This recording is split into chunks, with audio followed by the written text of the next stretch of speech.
એટીના mega opinion પોલની આપણી સાથે જોડાई गया है CNBC आवाज़ नीरज बाजपेयी। नीरज जी, मोदी सुनामी लग रही है। यहाँ से जो बीजेपी का जो मानना था 400 पार का जो नारा यहाँ से क्लियरली दिख रहा है कि अचीव होगा।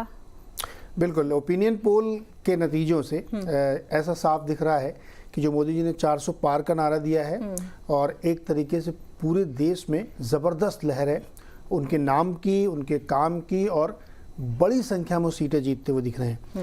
सबसे महत्वपूर्ण ये है कि ये सिर्फ एक राज्य या एक इलाके में सीमित नहीं है कि नॉर्थ में बहुत स्ट्रांग होते हैं, ये साउथ में भी है। आप उड़ीसा में देखिए, तेलंगाना में देखिए, तमिलनाडु में देखिए, इवन कर्नाटक में जहाँ पे अभी कांग्रेस की गवर्नमेंट है, तो across the country spread evenly है और 400 पार हो रहा है।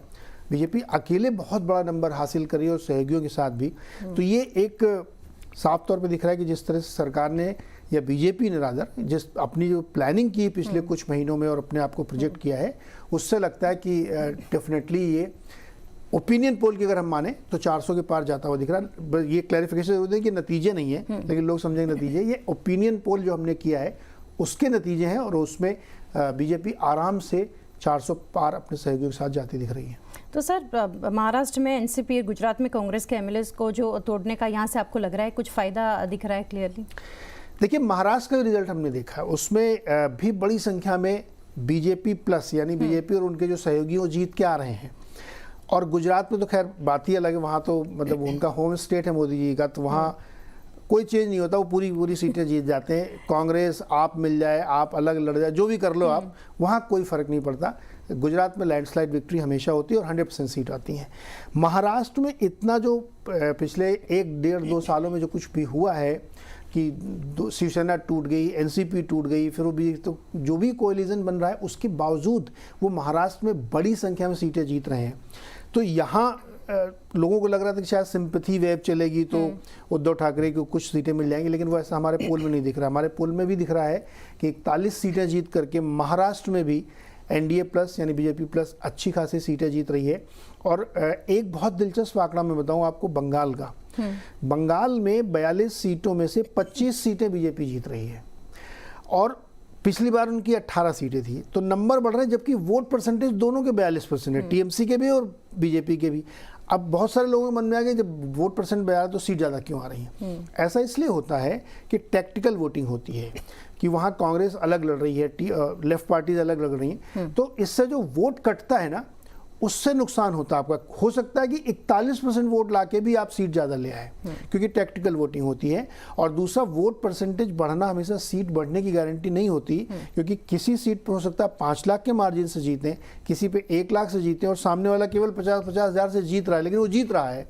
तो वोट परसेंट आपका ज़्यादा है लेकिन जीत वो गया। तो इसलिए बंगाल का इलेक्शन भी बहुत इंटरेस्टिंग है, वहाँ पे अच्छी सीट। कल साउथ के बारे में आपने एक इंटरेस्टिंग जो फिगर्स या फैक्ट बताए थे, आज बंगाल के बारे में भी बताया। गुजरात जैसे कि आपने बताया एक क्लियर पिक्चर है वहाँ पे। गुजरात में इस बार मनसुख मांडविया, पुरुषोत्तम रुपाला को लिया है, दर्शना जरदोस जैसे मंत्री को टिकट्स नहीं, नए फेसेस हम देख रहे हैं। वैसे तो मोदी शाह का एक गढ़ है, वो कैसे स्ट्रेटेजी इस बार आप देख रहे हैं? देखिए, इस जो आपने सवाल पूछा है ये गुजरात के अलावा कई और जगहों पे भी लागू होता है, क्योंकि कई दिल्ली के भी बहुत सारे टिकट कटे, लगभग मेरा अंदाज़ कि 40-50 टिकट कट रहे हैं, उसमें यंग भी हैं और ओल्ड भी हैं। इसका जवाब हमारे उस एक सवाल में है, जब हमने पूछा कि जब आप वोट करने जाते हैं तो क्या मन में सबसे बड़ी चीज़ चलती है, क्या मोदी जी का चेहरा चलता है? तो 80% लोगों का कहना है कि जब हम वोट देने जाते हैं तो मेरे आंखों के सामने मोदी जी दिखते हैं मुझे, प्रत्याशी कोई भी हो। फिर हमने दोबारा ये भी सवाल पूछ लिया कि अच्छा मान लीजिए प्रत्याशी थोड़ा कमज़ोर है या आपको पसंद नहीं है या उसकी शक्ल नहीं पसंद है आपको, बोले हम तब भी मोदी जी को वोट करेंगे, तो वो तब भी जीत जाएगा। तो अगर वो सीट कहीं बदली जा रही है, गुजरात में चाहे बदली जा रही हो, तो भी कोई फ़र्क नहीं पड़ रहा है, क्योंकि लोगों का भरोसा मोदी जी पर है और ये मोदी जी का चुनाव है। ये उन जिनके लिए वोट किया जा रहा है उनका चुनाव है, राज्य सरकार का चुनाव नहीं है। तो इसलिए कोई फर्क नहीं पड़ता सीट किसको मिली, किसका टिकट कटा, कौन गुस्सा है, कौन खुश है, इससे कोई फर्क नहीं पड़ रहा है। तो डेफिनेटली सर, तो मेगा ओपिनियन पोल में आपको क्या लगा, विपक्ष क्यों पीछे, क्या रीजंस है? देखिए, इंडिया अलायंस की सबसे बड़ी दिक्कत है, या विपक्ष कहें, इंडिया अलायंस तो है ही नहीं, पता नहीं कहाँ एक आध लोग कहीं जगहों पे होगा। इन लोगों ने एक तो अपनी कोई स्ट्रेटेजी नहीं बनाई, लड़ते रहे और आज भी लड़ रहे हैं, कहीं कोई सीट शेयरिंग ठीक से कर नहीं पाए।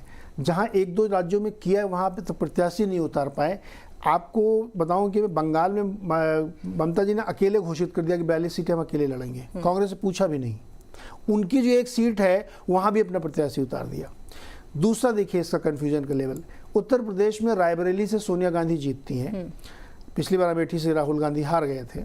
अब चलिए रायबरेली को एक उदाहरण लेते हैं। रायबरेली से सोनिया जी इस बार चली गई राजस्थान से, राज्यसभा से उन्होंने अपने आप को चुना लिया स्वास्थ्य कारणों से, फेयर इनफ। अब वो सीट तो आप हमेशा जीतते आ रहे हैं, वहां तो प्रत्याशी उतारो। अब 40 दिन बाद मतदान शुरू होने, आप वहां भी नहीं उतार रहे हैं। तो अटर कंफ्यूजन, कोई पॉलिसी नहीं, कोई प्लानिंग नहीं, कोई सहयोग नहीं आपस में। इसलिए ये स्थिति बन रही है कि इंडिया अलायंस, विपक्ष, ये जो भी आप कहें, वो बिल्कुल बहुत पिछड़ते जा रहे हैं। और मतलब अब 411 के सामने 105 सीटें बच रही हैं। जी definitely Neeraj sir, always a pleasure. जब भी आप जुड़ते हैं, ग्लोबल मार्केट का हो या फिर इलेक्शन को लेकर काफ़ी इंटरेस्टिंग सा चर्चा रहती है। थैंक यू हमारे साथ जुड़ने के लिए। अभी इलेक्शंस की बात होती रहेगी और हम भी अपॉर्चुनिटीज़ लेंगे। CNBC बाजार पे भी आप हमारे साथ जुड़ के always thank you so much. Thank you.